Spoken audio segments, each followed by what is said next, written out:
What's going on, Duck fans? This is the Oregon Football Report. I am your host, Will Ortner, and we have a massive matchup this week, Thursday. First game of 2026, Oregon Ducks against the Texas Tech Red Raiders for the Orange Bowl. Right now, Ducks are the favorite in this one. I'm going to go through the injury report for the Ducks. What are some key stats that you need to know about the Texas Tech defense and the Texas Tech offense? We'll go through my keys to victory, and then we'll end with my score prediction for the show. But before we get into any of all that, you don't want to jinx this Oregon football team. Come on in and smash that like button. If you want the Ducks to beat the Red Raiders, hit that thumbs up button. Help us out. Don't be the one that jinxes us. All right.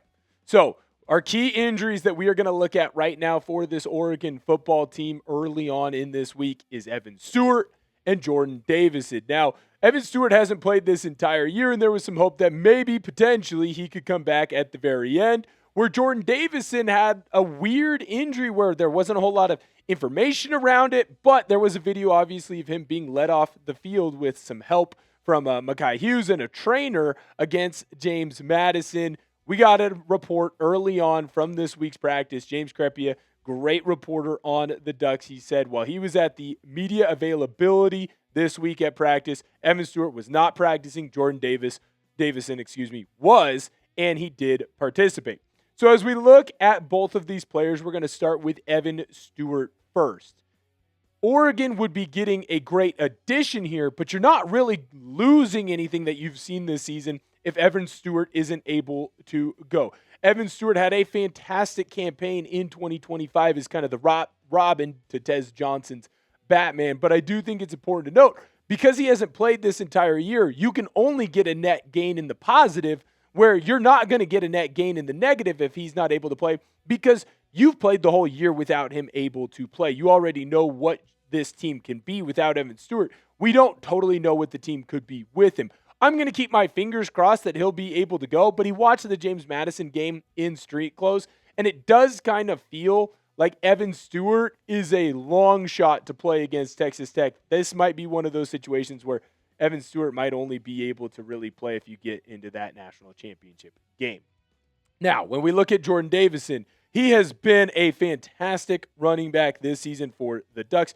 Obviously, Noah Whittington, he's got the most amount of rushing yards this year for the Ducks, but Davison is that number 2 guy. And what's most impressive to me about Jordon Davison is with how young he is and how physical of a runner he is. Obviously, you can see the Ducks use him in that low red zone, scores a lot of touchdowns. It's his yards per average. He's still running the football at a very high rate. And if the Ducks are going to beat this Texas Tech defense, they're going to have to be able to run the football well, because Texas Tech is great at stopping the run. It's one of those situations where you've got what's our strength versus their strength, and we're going to figure out whose strength is stronger. I hope that makes sense, because it made sense to me. But it does look like Jordon Davison will be back and will be ready to go for this one. That's a great sign for the Ducks. How do we feel about the injury report, though? I went through the main 2 key injuries, but is there any other injuries that worry you as a Duck fan? Or maybe not getting Evan Stewart back is something that really worries you. Let me know down below in the comments. Are you worried about the Ducks injury report, or are you not so worried about the Ducks injury report? I think getting Davison back is huge, so that makes me not quite as worried as maybe I would have been last week when there was some tale that he might not be able to go.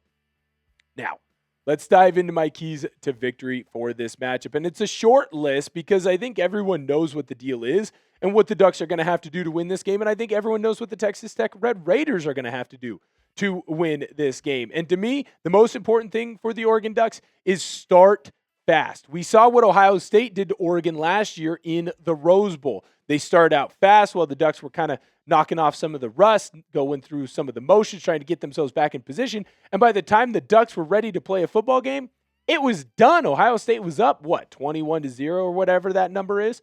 The Ducks can do the same thing to Texas Tech. You're traveling to Miami. You're playing the earliest game of the day.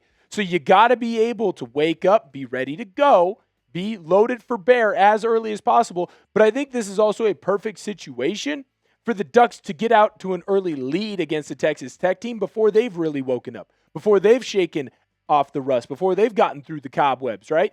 I think if Dante Moore goes out and leads this team to a couple of quick, big play, explosive touchdowns, you are going to see this Oregon Duck team off to a big lead early. There's a reason why Mel Kiper has him as the number one quarterback in the upcoming NFL draft, also the number one player as well. Moore can really get this offense going explosively. And if the Ducks are able to score early, even if Texas Tech has a good start to their game and they're ready to go right away, well, now you're just keeping up with the Joneses, right? Starting fast is going to be imperative for this Oregon Duck offense. And the best way for them to do that is to have their QB1 absolutely go on a tear to start. My next key to victory for this Oregon football team, no turnovers. This Texas Tech Red Raider defense is the best team that money can buy when it comes to the defensive side of the football. And it's a little bit of hyperbole, but they do a fantastic job of forcing turnovers for other teams. Right now, when it comes to interceptions, they are 10th in the nation. They are a fantastic team at forcing opposing quarterbacks to take risks that they don't necessarily want to take, and then taking advantage of those victories, taking advantage of those risks and turning them into extra offensive opportunities to score. The next thing that they do great, they are great at the peanut punch. They want to come in and they want to rip the ball out of your hands. They are first right now in fumbles recovered in the NCAA right now. Massive, massive opportunity that they are going to continue to try and take advantage of. If I am the Oregon Ducks, every single time I'm getting tackled, it's two hands on the football. No DIC, no daylight and cavity. Do not let this Red Raiders team have an opportunity to steal one from you. Turnovers are going to decide this game. If the Ducks are able to limit turnovers to 1 or 0, preferably, then you're going to see a Red Raiders offense that doesn't get to have as many possessions as they are used to. You're also not going to set them up in short field position. If the Ducks are able to not turn this football over and get 1 or 2 of their own, watch out. I think we are all going to be very happy on the first day of the 2026 calendar year. Last key, no explosives. Everyone is going to talk about Rodriguez and what that defense can do over at Texas Tech, but what they don't give enough credit to is the offensive side of what this Red Raiders crew can do. Baron Morton is a very good quarterback. I'm not going to come up here and lie to you. I'm not going to tell you that he is the best quarterback that the Ducks are going to face this season. But when you look at the stat line for the kid, he's very efficient with the football. He has great yardage, but most importantly to me, it's the touchdown to interception ratio. He doesn't turn the football over, and he makes sure that Texas Tech ends drives in the end zone. Have to find a way to not allow Baron Morton to get big chunk plays in that passing game. Force that Red Raiders offense to drive the length of the field because they will make mistakes. When you look at that rushing attack, Cameron Dickey is a very good running back, and they have a couple in the backfield, but he is the main focus of what that crew can do. A very high average. He's got breakaway speed, although he doesn't always have to do so. I've been very impressed with what this offense is doing and what they are able to do. Make them earn their scores. When you look at the wide receiver room, we have a bunch of big, long touchdowns. When we look at Dickey, a lot of big, long touchdown runs. Baron Morton is great at finding explosives. Make Texas Tech earn every score that they get. If they're going to score 7, well, they better drive the length of the field on short little chunk plays. This is college football, remember. As good as a team might be, mistakes happen all the time. And I believe that if Oregon forces Texas Tech to go the length of the field and pick up 4, 5, 6-yard chunk plays at a time instead of the big 20-yard explosive, 30-yard explosive, or heaven forbid a 40-plus yard TD explosive, the Ducks are going to force Texas Tech to make more mistakes and be able to get the ball back to that Oregon Duck offense, and Dante Moore can take advantage of hopefully some advantages that the Ducks have against that Red Raiders defense. Now, I got to ask you before I give my final score prediction. I want you in the comment section to predict the score of the Oregon versus Texas Tech game. Who is going to win? Who is going to lose? Let me know down below in the comments, and make sure that you put your score in there. Man in the arena, make sure you jump in as well. Here's my prediction. I think that the Ducks get the job done 31-24. I think it's going to be a back and forth type of a game. Don't be shocked if early on you're seeing both these offenses kind of feel out the opposing defenses and so on and so forth.